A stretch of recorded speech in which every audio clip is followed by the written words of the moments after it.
Thank you, Nivedita.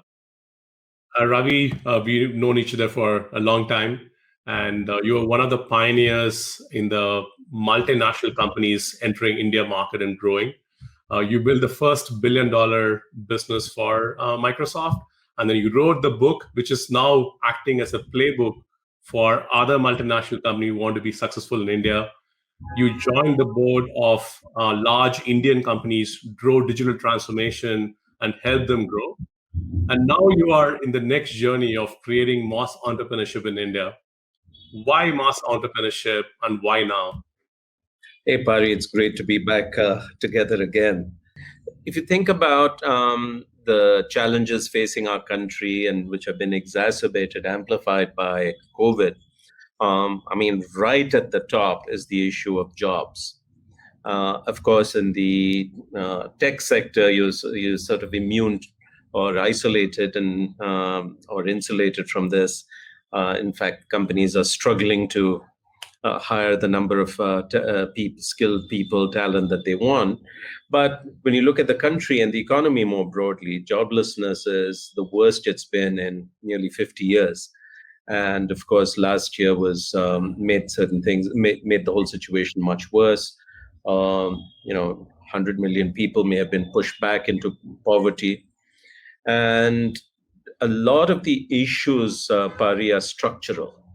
And as automation, the use of automation grows, whether it's physical automation like robots or software automation, the joblessness issue is going to only be increasing for some period of time. And of course, then new technologies will create new jobs as well. But that's in the medium to long term. So I said, look, we better begin to apply our minds to this issue and bring some fresh thinking. But why? What is mass entrepreneurship, right? So, in India, when we think entrepreneurship, we think about two ends of the spectrum. We either think about the unicorn factories like Bangalore and Gurgaon, tech-enabled, venture-backed startups, many of which go on to do well.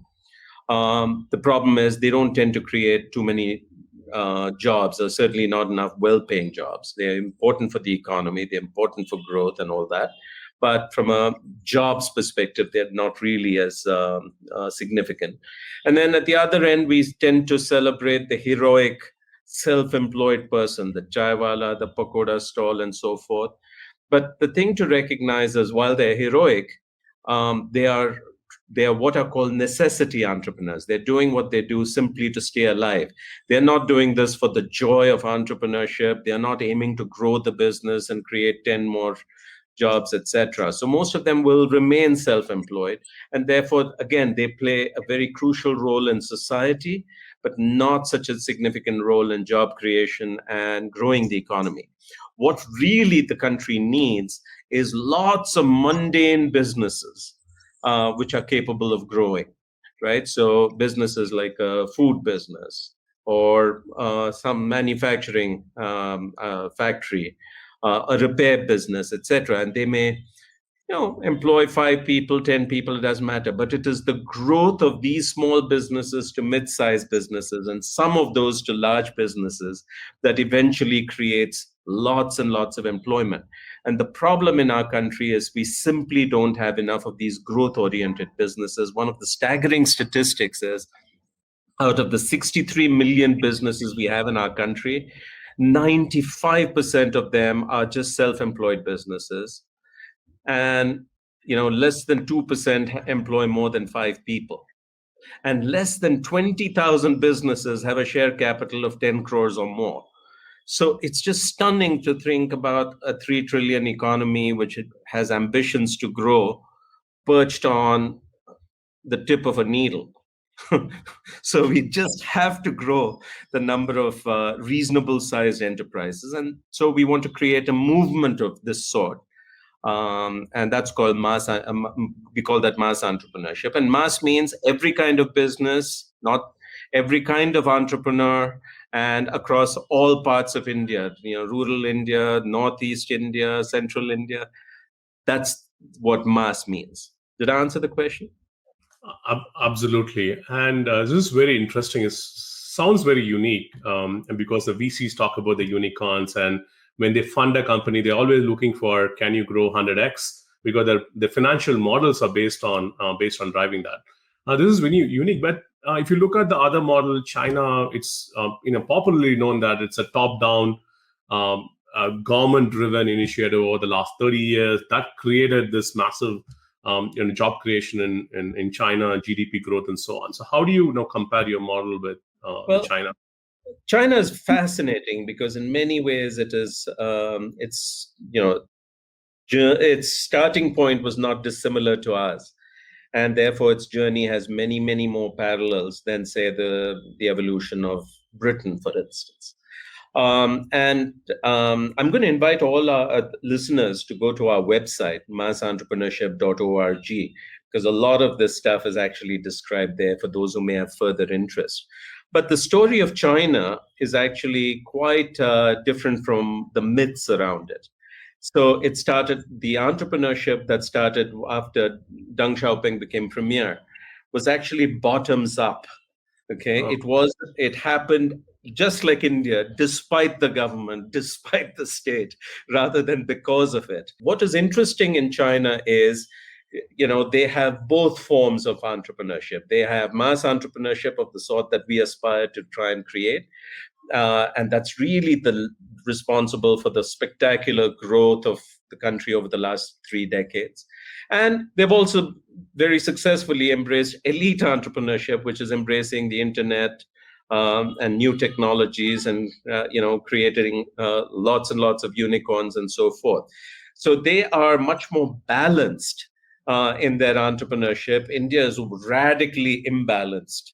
And of course, we love these unicorns. We love to celebrate their success, and that's important. But we now need to also have this mass entrepreneurship revolution. It's interesting. And we talk about the unicorns again, and it's very clear. The playbooks are starting to be clear. You need a product market fit. You need to understand scale. You need founders who have great ambition, investors to come in, and you have a healthy ecosystem like Bangalore. There are mentors to drive that. So there's a system seems to be in place. We've seen what the last 6 months have created. So is there a similar system for mass and entrepreneurship? Are there models, or are you experimenting? What has worked? What has worked? It'd be great to hear. Yeah, so there probably is a system, and we are right now feeling our way, trying to discover the elements of this, the contours of this, and so forth. Our sort of thesis is essentially that entrepreneurship of this sort requires healthy local ecosystems. And if you use a gardening metaphor, you need good seed, good soil, good climate if you are to produce a good, bountiful harvest. And what that seed is the supply of lots of, bright people who have an entrepreneurial mindset and aspirations and some skills. The soil is a lot about things like infrastructure, roads, connectivity to markets, electricity, internet access, access to finance, etc.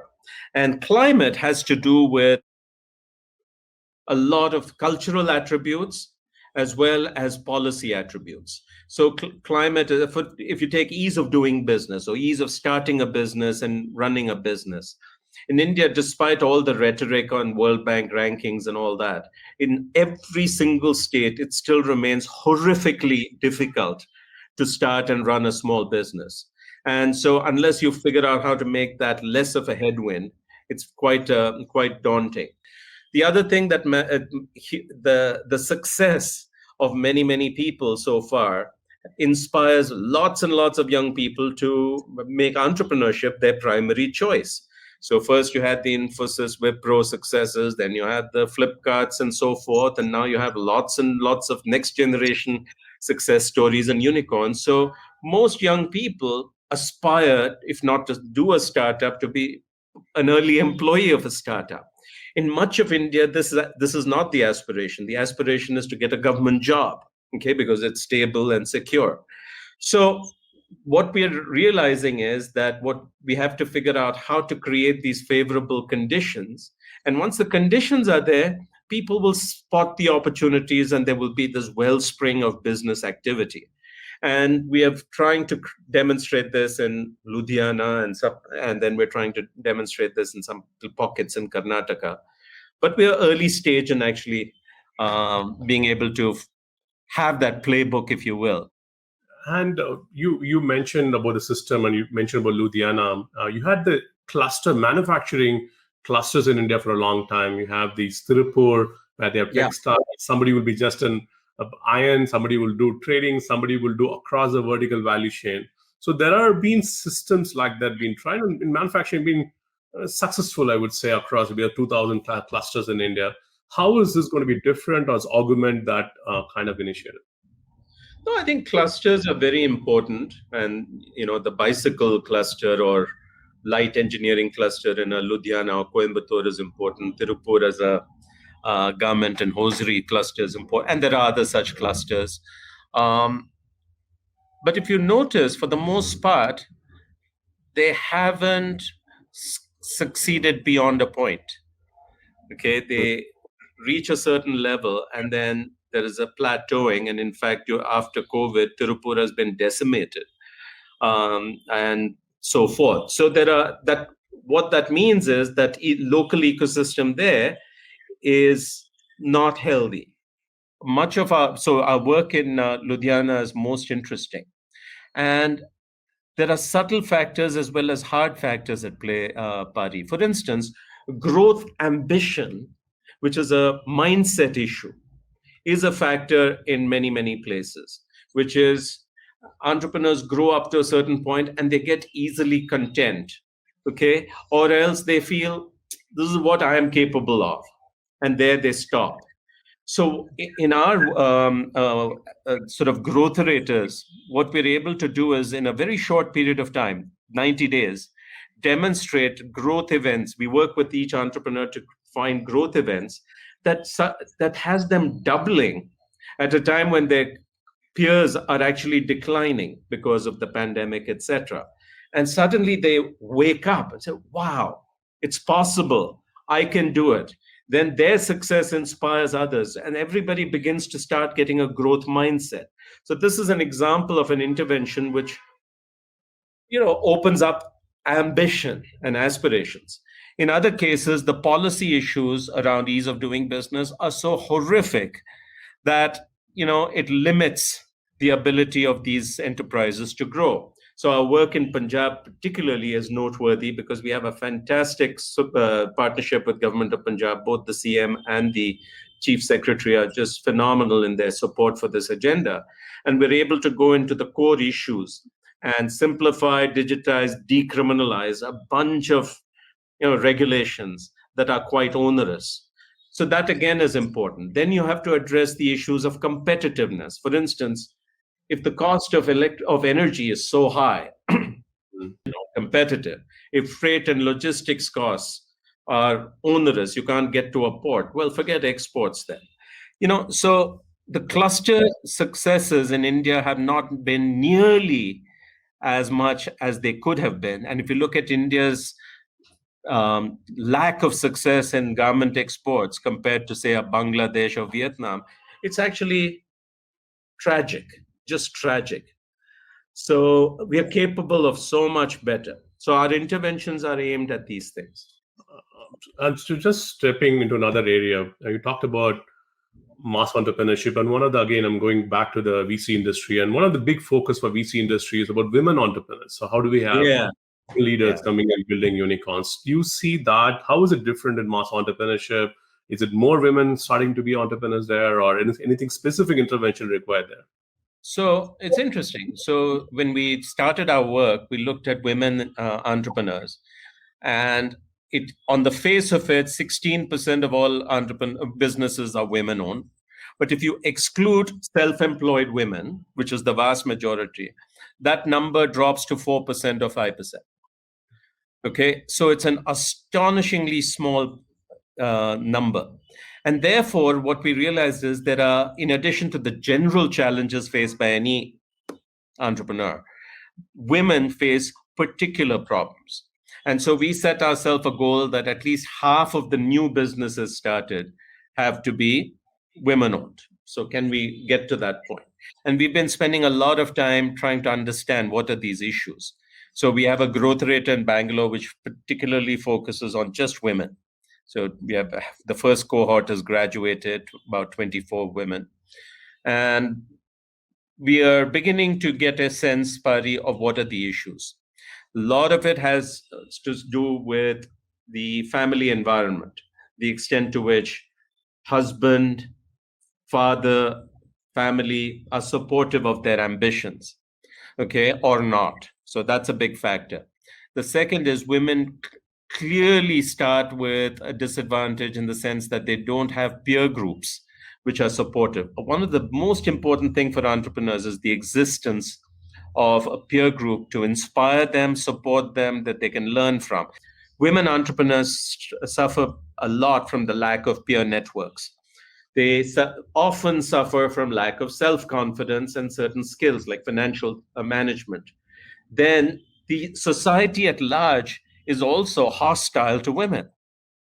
Okay, so there are subtle issues, there are big, real hard issues, and what we're trying to do is unpack that and try and see what interventions can actually get this to scale. And what are some of the things the multinational companies can do to support the mass entrepreneurship movement? Are there things they can do from a CSR or otherwise?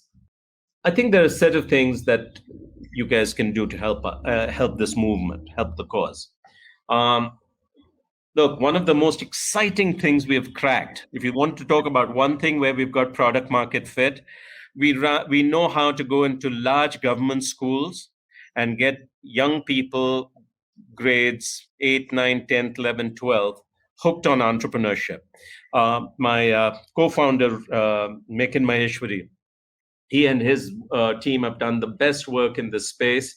They're running a very large program now for 2 years with Delhi government and over 1,000 schools, where these young people, they have the compulsory first period of entrepreneurship, and they learn it by doing. And in fact, their final project is they get in teams, the government gives them some money, and they'll have to run a business and then keep the profits and return the principal to the government. So their summer experience is actually launching and running a small business. It's extraordinarily promising, and we've taken that and we've signed launching in Andhra Pradesh, in Maharashtra, and in ITIs, and we want to take this to scale across the country. And this requires funding. So any company that wants to support it can go directly to our implementation partners and help support this. I would say another huge thing you can do is just pay small suppliers, small vendors on time.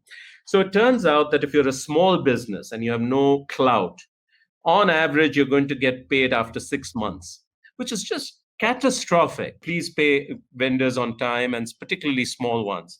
Minority sourcing. Please have a policy. Don't wait for a government regulation. Have an internal company policy to do minority sourcing. 25% of your purchases must come from minority suppliers, women-owned businesses, businesses that employ people with disabilities, all these kinds of things. So minority sourcing can make a huge difference. If you have a volunteering program or a leadership development program, come to us and say, look, we've got these employees who can, have these skills, and they can become mentors on technology. They can become mentors on, financial management, sales, marketing. There are so many basic needs that these businesses have, and we need a large pool of good mentors. What else can they do? They can encourage their own employees who want to leave and start a business to go out, and we'll support you. Don't just see it as attrition. Okay, if the more people who go out and start businesses, it's going to be good for you as well. I can go on and on and on. Just contact us.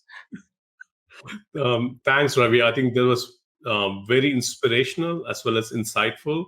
The concept of mass entrepreneurship I think the time is now for us to drive it, and you are helping in experimenting and building out the playbook, and the industry around you can help in scaling that initiative over the next several years. Thanks a lot for taking this as the next big thing you are going to work on. It's great for the country as well. Thank you. Yeah, Thanks for thank you, Pari. Thank you, Pari. And look, this is just phenomenal to get this message out today. Well, I want to say that we're set up as a not-for-profit, and we can use all the help and support that people want to. And thanks. Thanks, Ravi. Over to you, Bye bye. Nimedita.